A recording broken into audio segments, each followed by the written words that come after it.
as probably all of you know, I'm someone that's been heavily influenced by the TikTok 2020 era. But if you didn't know, I was also an influencer on Anime Talk. One series I had was a Q&A because TikTok had a feature for Q&As for like a month. One of the requests asked me to sing a line from a song that was an outro to a specific anime that went like, sawarasenai, kimi wa shojo nano, bökù wa ÿariçhiñ, bįcchī no osu da yo. Most of the comments I got was something along the lines of, "Oh my god, how dare they ask you to sing such a vile thing? Do you even know what you're singing right now?" Yes, I had to look up the lyrics to try to not mispronounce anything. If you're wondering, it translates to basically, "You won't let me touch you. Are you a virgin? I'm a total slutty obsessed guy." It's from an anime called ÿariçhiñ Club. If it's not obvious, it's a crazy gay sex anime. And if that's your style, you might like today's sponsor, Bellesa. Bellesa's whole mission is to empower everyone, which includes our queer gooners, to embrace, explore, and celebrate their sexuality. Like, they have an entire section specifically for LGBTQ+ to celebrate everybody, every identity, and every kind of desire. Like with strap-ons, BDSM toys, toys for couples, and a whole bunch more that you just have to see for yourself. For example, one of their best performing toys in the LGBTQ+ section is the Air Vibe Pro, where it combines Bellesa's best-in-class G-spot vibrator technology with their updated kinetic suction 3.0 technology. The pleasure jets use their strongest, purest, and quietest suction waves ever, while incorporating Aurora's famous G-spot targeting technology. It has improved controls, stronger vibrations, quieter performance, longer battery life, and remote control functionality, all with 5 different suction speeds and 5 more vibration speeds. Or if that isn't already a perfect match for what you've got, then I recommend the Ultra Blow. And guys, I cannot emphasize enough how insane this thing gets. It's about as high-tech as it gets, like it thrusts up and down and spins around for multiple sensations at the same time. The top ring rotates around your tip while the bottom ring thrusts to give you that full hand and mouth experience. There's 8 different thrusting and rotating speeds with ribbed inserts, and you control everything with the buttons at the top so you can enjoy it at all your own pace. Or if you prefer something with your partner, the LGBTQ+ section also features the Halo 2. It's stronger and quieter than the original, and it actually increases stamina for the wearer while delivering simultaneously vibrations for both partners. There's 5 customizable vibration speeds to tailor sensations if you're very specific, and it's also waterproof and rechargeable, all designed to enhance intimacy and help both partners reach never-before-felt levels of pleasure. As I mentioned before, Bellesa and I are giving away free toys or gift cards for toys to everyone who signs up. Not just discounts or even coupons, but actual free toys or gift cards. All you have to do is sign up through my link in the description, and you'll see why I'm genuinely in love with them. Thank you so much to Bellesa for sponsoring this video, and thank you for not skipping the ad. Now let's get back on topic. Since everyone was so bored in 2020, people accused you of liking CSEM and if you referenced anything to do with this series, no matter if you liked it for whatever reason or not. I watched all of the 2 episodes of the show and then 4 chapters of the manga back when I was in high school. Personally, I couldn't really get into it, but also it wasn't really that deep to me. And that's coming from someone who runs a very strict ethical program when it comes to sexual fiction. But I also do understand why so many people had such dramatic reactions to this series because it is a bit out there. It's a ridiculous, campy, extremely unrealistic and cartoonish world where a bunch of different archetypes of sex roles who are conveniently all men are in basically a prostitute club, and every possible garbage trope happens from a bunch of different taboos, sexual chaos, and to absolutely no sort of shame or purity filter in the slightest. It's supposed to be humorous, trashy, and vulgar because it's garbage gay that's trying to be garbage. And a lot of women ate it up either for the meme or because sometimes women can appreciate garbage as garbage. So much so that a lot of other people within the anime community felt like their tolerance for YBC was a sign that they fetishize gay men. But when ethical lines get forced onto people, sometimes it can get a bit out of hand when it comes to such a large community. I don't know if it started with YBC, but there was also a time on TikTok where you couldn't call something like YBC a BL, or to spell it out for you, a boy's love, because the story centered a disgustingly amount of sex. Sexual queer media wasn't the only thing that was heavily purified during 2020, but it was definitely the most prominent on the side that I was on, so certain gay romance media would be considered a yaoi by 2020 TikTok standards. But the word yaoi started getting framed as fetishization because it's men having sex, which if we say that out loud, that's just disrespectful. During COVID, people on TikTok started claiming that yaoi was just nasty, while BL was a wholesome romance, so you can enjoy a BL with possibly a little to no NFSW content because it'd be the same as just enjoying a sweet romantic Hallmark movie. But if you enjoyed a yaoi that's filled to the brim with or even just has sexual undertones, you'd be creeping, sexualizing, and fetishizing gay men. Or in other words, shaming the enjoyment of queer media by being a level 1 wokie. This era of TikTok has been referred to as the great fujoshi silencing by some people in the community, since so many people went after specifically women for enjoying male-on-male love. But whenever I see someone on TikTok talk about that era, some people in the comments will say something along the lines of, but fujoshis deserve it because fujoshis quite literally fetishize gay men. I don't know, man. Something about that phrase just sends signals to my brain that something is wrong, especially when you consider the history behind the word fujoshi. The direct Japanese translation of fujoshi is basically rotten girl. Back in the early 2000s, it was supposed to imply a woman is spoiled or ruined because she enjoys male-on-male romance instead of being a proper heterosexual woman. The shame wasn't ever centering the feelings or safety of gay men, since being queer was also still considered very taboo at the time, and even so in modern times too, which is why there's a male version of the insult called fudanshi, which is a man who enjoys male-on-male romance. The problematic aspect was never about the possible fetishization of gay men, it was the possible acceptance of gay men. But of course, we're talking about modern Western times, where a lot of people now accept gay men, so we don't really see men get bashed for enjoying MLM romance, they just get called gay, which isn't really necessarily hating if it's true. But we do still see that kind of backlash with women, more critically, straight women. And I think the reason why so many people are paranoid about the fetishization of gay men is due to the fetishization of women-on-women love. The reason why men enjoy lesbian and FSW content is sometimes no deeper than they just like women and it turns them on. And while you're allowed to enjoy what you like, sometimes they project their preferences onto real-life women who don't want anything to do with them. Queer women end up getting harassed, forced to answer invasive questions, get pressured to perform for male attention, and their own relationships get dismissed as existing for male consumption. I'd like to think that we all know that those events are already bad for queer women, so we shouldn't want those things to happen to queer men too. But I think that a lot of people miss the fact that a lot of straight men fetishize lesbians because we exist in a system where powerful men feel entitled to women's bodies and sexuality. If we were just talking about systematically here, women, even if they're straight, consuming MM content doesn't carry the same sexist structural backing. Therefore, women wouldn't really have the social power to impose themselves on gay men's lives or relationships in the same systematic way. Even if you were to ask most women who read practically gay, they'd give you a more in-depth answer to why they enjoy it other than just saying that it makes them.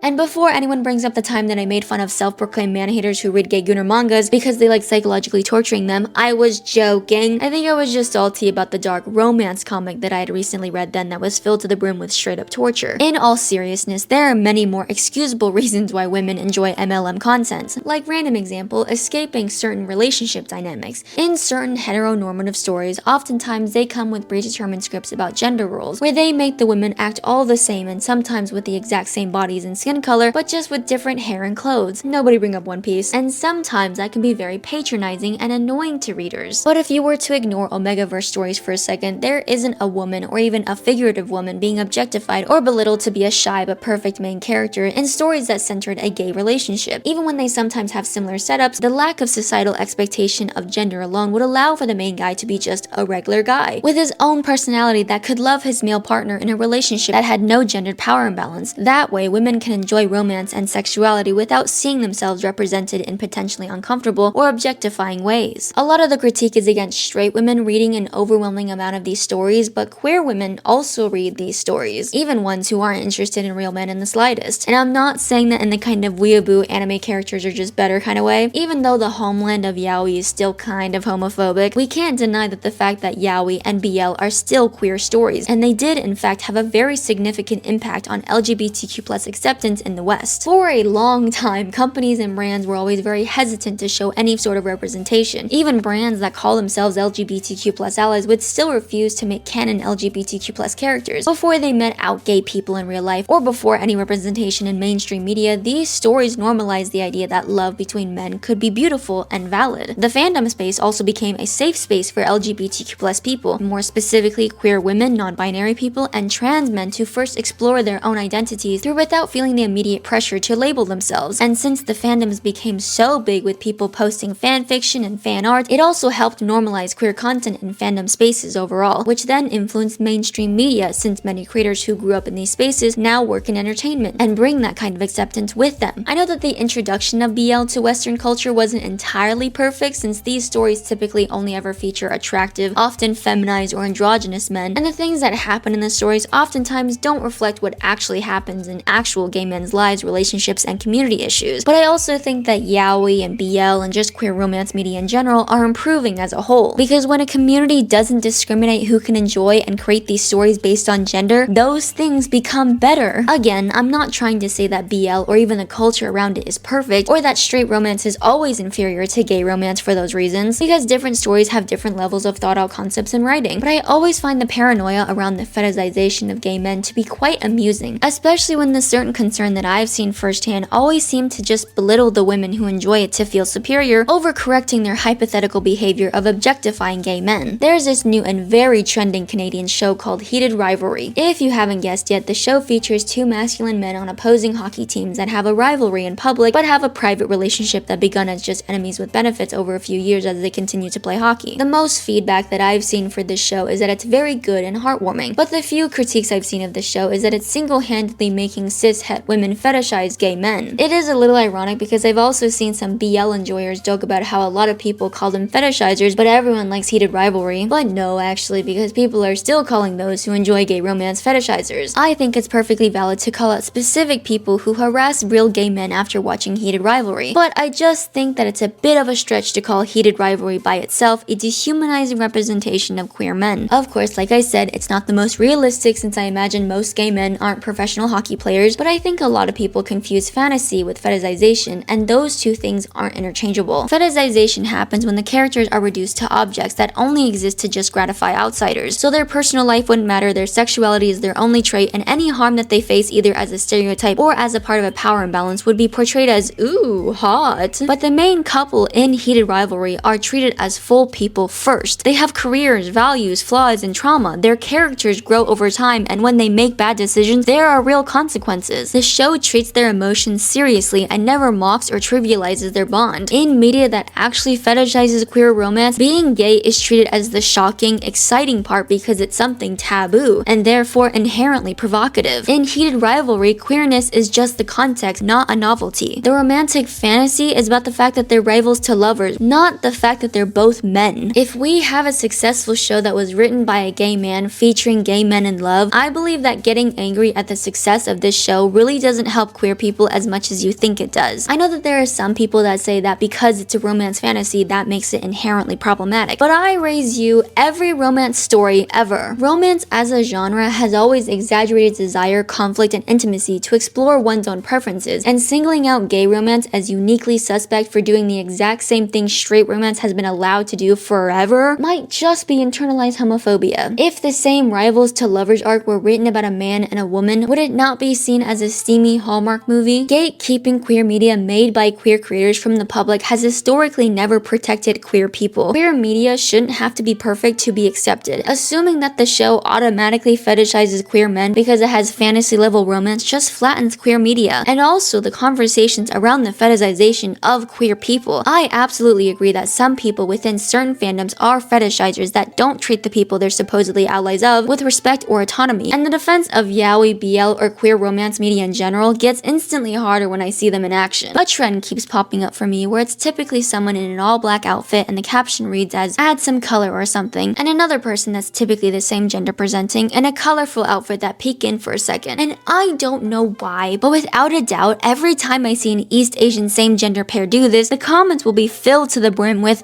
yaoi or yuri. Yuri is yaoi but with women, by the way. But anyways, I hope every single one of you understands that this is not unlike Japanese glaziers going up to East Asian women and saying, "Sugoi, my real-life anime waifu." I will say right now, if you use romance fantasy tags to refer to real-life people that you aren't close enough friends with for them to know and be okay with the fact that you're just kidding around, I suggest to not do that. I don't know if it's just me being sensitive, but I just find it so interesting that the first reaction that some Western people have to East Asian same-sex pairs is to immediately sexualize them by spamming yaoi or yuri in their comment section, even when the creator explicitly says not to call them that. Especially whenever the trend features a pair that are opposite genders, the comments are like, "You guys are such a cute couple, I'm so jealous." And I also can't help but notice when the trend is done by people who don't look East Asian, the comments just assume they're best friends. I don't know if there's any actual racial correlation or if I just happen to get similar posts with similar comment sections for some reason, but if I am onto something, it's not very surprising from where I'm standing. East Asian cultures often get flattened into some hypersexualized exotic fantasy, where people are surprised that Korean men look like regular men, or that Japanese men share more similarities to the anime perverted side characters than the main love interest. So because yaoi originated in Japan, it will sometimes get caught up in the fetishization around East Asian people. I think it's especially easy for Westerners because East Asian people and East Asian media are factually foreign, thus inherently other, and therefore available for consumption and projection in ways that Western people aren't typically used to, which is one of the reasons why I will always believe that fiction affects reality. And no, violent video games and horror movies is not relevant to this topic because their genres are always portrayed as bad, whereas the romance genre is always portrayed as good, so shut up. But when you spend countless hours consuming content where East Asian characters exist primarily for your entertainment and fantasy without interacting with the people or culture, it becomes easier to unconsciously treat real East Asian people the same way. I wouldn't say that it's a bad thing to consume Asian entertainment, whether that be watchable content, reading material, or even music. But I've found that when someone's entire relationship to East Asian people is mediated through that kind of entertainment, it gets real easy to become entitled to the people themselves. Of course, it's not always malicious or even conscious, but it's still real enough to create real fear among the fans and outsiders. There's a reason why so many people use the excuse you're just fetishizing gay men more than just using it as weaponization, because it does actually stem from real harm. There are many yaoi and BL enjoyers who just can't seem to understand boundaries and privacy, so to overcompensate, others correlate yaoi to causing the harm to queer men, even when the yaoi itself is a healthy portrayal of gay men in love. Of course, people are allowed to dislike or like whatever they want for whatever reason, but again, these opinions on fictional material have real-world consequences. Gay men, and just anyone actually, are absolutely allowed to express their feelings however they need when they feel as though they or their demographic are being objectified, and set whatever boundaries they need to set. And I swear that I'm not trying to speak over communities that already express what they actually want, but I just think that people often miss what the focus should actually be. It's possible to both consume and protect yaoi, yuri, or other queer media in general while respecting gay men, lesbians, and queer people in general, but insulting, silencing, or shaming the consumers for being simply consumers of such a large genre just isn't the way to get there. But I don't know, that's just me.